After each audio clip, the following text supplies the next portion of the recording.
Nursing processii patientii rakkoo hepatitisdhaa qabu akkamitti irratti hojjetan waan jiru ilaalla.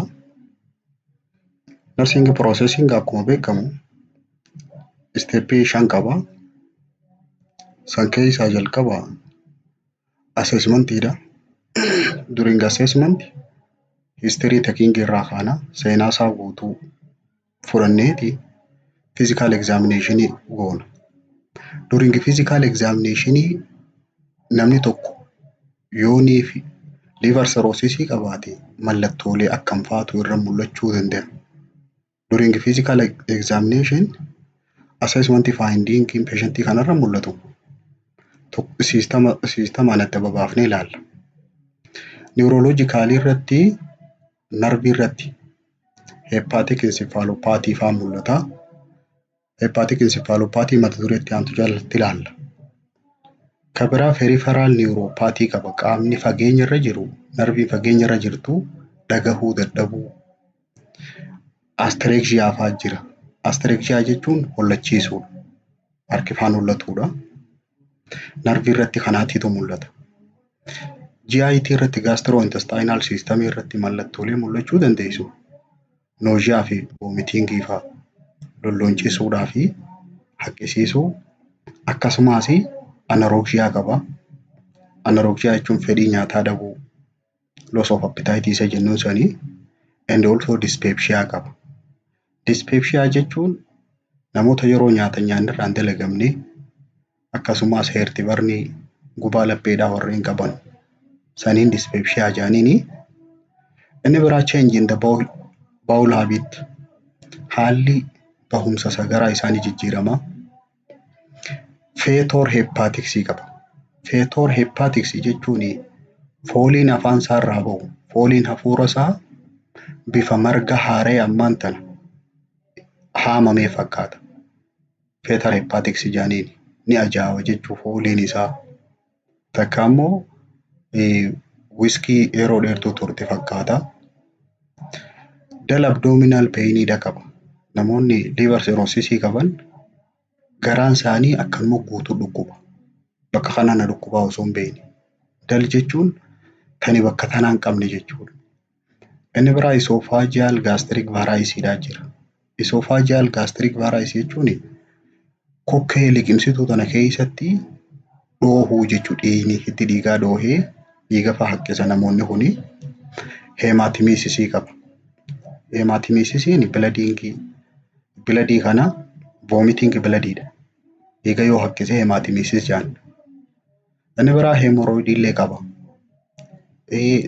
Dhiigni jalalleen irraa yaa'uu danda'a. Congestive gastritis jira. Congestive gastritis jechuun inflammation garaachaa sababa dhiitarraa dhufu. Garri fuulduraatti hin jiru dhiitee yoo dhiphate congestive gastritis jaaniini. Namoota liver cirrhosis qaban integumentary system isaanii yeroo qorannu wantoonni mul'atan. Tokko jaundice qaban. Jaundice jechuun yellow skin discoloration dha.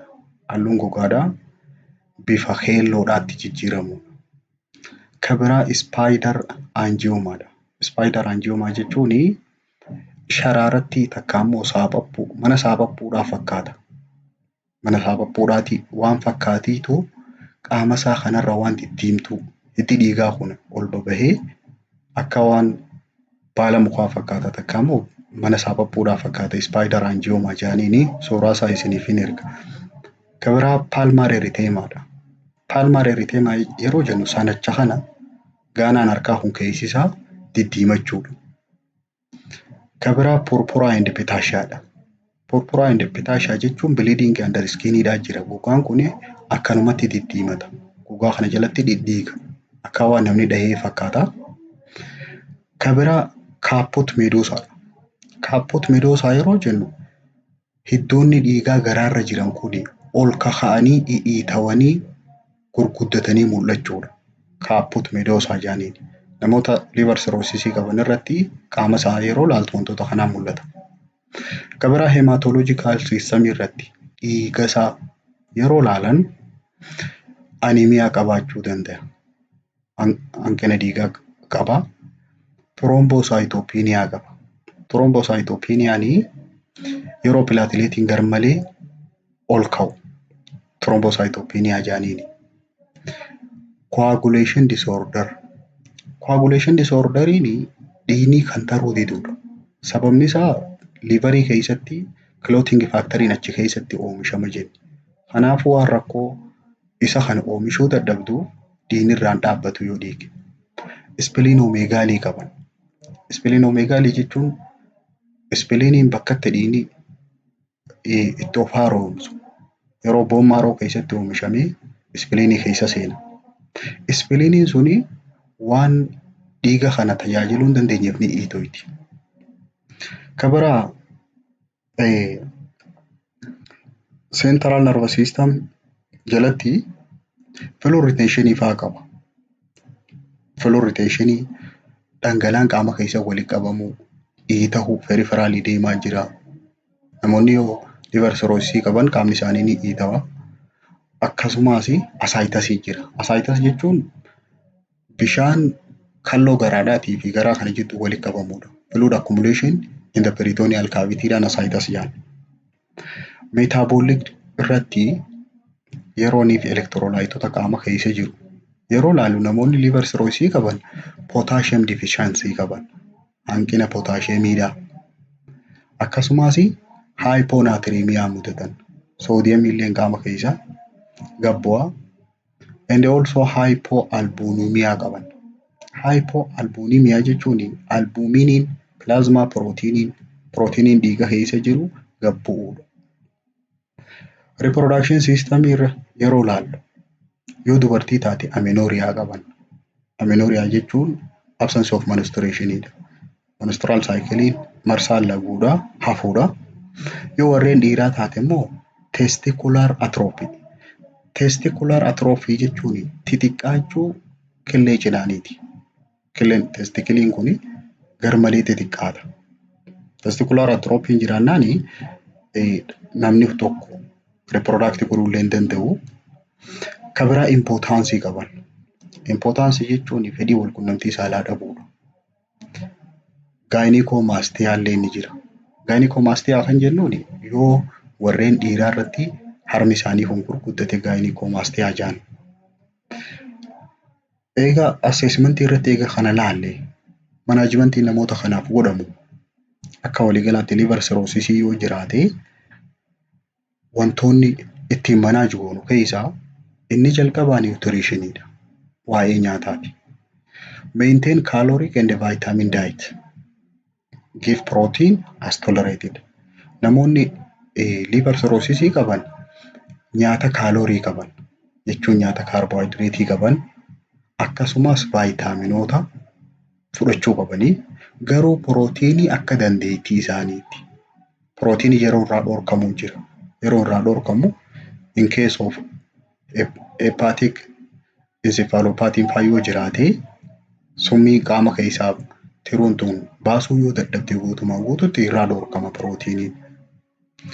Avoid table salt. Saltii fudhande kaandi fudhu. Nyaata soogidda qabu, ashaboo qabu irraa dhorkama. Ashaboos akka nyaanne nyaata ashaboo qabullee akka nyaanne ni dhorkama. Bakka ashaboo sanii duuba maal fayyadamanii? Use salt substitute. Wantoota bakka ashaboodhaa bu'uu danda'an warreen akka lemon juice fa'aa, cuunfaa loomiidhaa warreen akkanaa kana fa'aa fudhachuu qabanii. Offer a small frequent meal. Namoota liver problemii qaban nyaata waa xiqqoon amma nyaachuu qabanii. Eliminate alcohol. Guutumaa guututti alkoolii tuquun qaban. Wantoota alkoolii ta'an irraa fagaachuu qaban. Manaajimentii keessaa tokko waa'ee nutritionii jalatti kana godhamaafi. Medicationidhaan wal qabatee immoo dawaan isaan fayyadamuu qaban fi kan isaan gonkumaa tuquu hin qabne multivitamin preparation gosoota multivitaminii fayyadamuu qabanii. If tendency of bleeding yoo jiraate carraan dhiiguudhaa yoo jiraate vitamin K kennamaafi. Manifest research as epistaxis faan funuuna faan dheeni funyaan fa'aa keessaa yoo yaa'ee melanaa fa'aa yoo qabaatan sagaraan isaanii yoo bifa gurraattii taate akkasumas hemaatimisisii yoo dhiiga fa'aa haqqisan vaayitaamin K kennamaafi. To correct anemia hanqina dhiigaa san sirreessuudhaaf vaayitaamin B12 kennamaafi. Akkasumas daayiretiksii bakka dhangala'aan qaama keessa walitti qabamee jiru san dhiita saniif ispaayironolaaktamii fa'aa kennamaafi. Elektiroolaayit fluid baalaansii elektiroolaayitoota qaama keessaa gabbu ilaalameeti inni sun bakka bu'aafi. Haayipoonaatiremiyaa fa'aa qaba jenna. Bakka soodiyemii yoo gabbu'e soodiyemii bakka buusanii fi avoid toxic drug yeroo dawaa fayyadamu gonkumaa wantoota tokko hin qabne jira. Dawaalee summii ta'uu danda'an kanneen akka baarbitureetii fa'aa, diyaazepam fa'aa. Akkasumas oral kontiraaseeptiivii dawaa hormoonii oral kontiraaseeptiivii warreen jedhaman. And also alkooliidhaas tokko hin qabu wantoonni kun irraa dhorkaman. Maaliif dalagaan tiruudhaa summii qaama keessaa baasuu waan ta'eef tiruun tuniifuu miidhamtee waan jirtuuf wantoota toksikii kana yoo itti kennite ni duuti jechuufiifu. Inni biraa rest and activityidha. Boqonnaa akkamitti taasisuu qabaa? Sochii akkam godha? If there is no ascites and sign of hepatic coma yoonii fi mallattoon ascitesiidha. Mallattoon dhangala'aan qaama keessa walitti qabamuudha. Dhiita garaa fa'aa yoo kan qabaanne taate. Akkasumas hepatic coma jechuun tiruun tun sadarkaa xumuraarra yeroo geesse namticha kana of wallaalchifti. Hepatic encephalopathy jaaniin yoo sadarkaa sanarra kan jiraanne taate limit amount of activity wantoota godhu ni daangeessanii. In advanced liver impairment yoo garuu guutumaa guututti sadarkaa xumuraarra kan geessu taate bed restiin barbaachisaadha. Sireerraa ol ka'uu hin qabu, ciisuu qaba namtichi kuni. Frequent change of position amma position isaa siree sanarratti gara gaggalchuudha. Maaliif to prevent bed soreedhaaf akka hin madooyneef. Special skin care skin care gogaa isaa kana tajaajila godhuu fi irraa qulqulleessuu bed baazii baakteerii wantoota akkanaa godhama. And also passive exercise passive range of motion qaamni isaa kun akka sosocho'u harka keenyaan goona. Complication of liver cirrhosis namni yoonii fi tiruun isaa madooytee godaannisa taate rakkoon gara fuulduraarra dhuftu maali? Hepatic coomaadhaa itti dhufa. Hepatic coomaa jechuun sababa rakkoo tiruu sanirraa kan ka'e of wallaaluu jechuudha. And also portal hypertension. Portal hypertension jechuun portal veiniin suni dhiitawee dhiibbaan achi keessa jiru dabaluudha.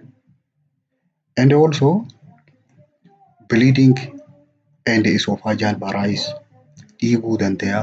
Dhiigni takka keessa yaa'uu danda'a yookaan immoo dhiiga hanqisuu danda'a. Spontaneous peritonitis. Peritonitis jechuun inflammation peritoneal cavity-dhaati. Kalloo kana jalatti infekshinii walitti qabamuu danda'a. And also ascites and hepatic encephalopathy. Hepatic encephalopathy sadarkaa xumuraati mata dureetti aanu jalatti ilaalla. Complication isaa kan biraa anemiyaadha. Hanqina dhiigaa mudata.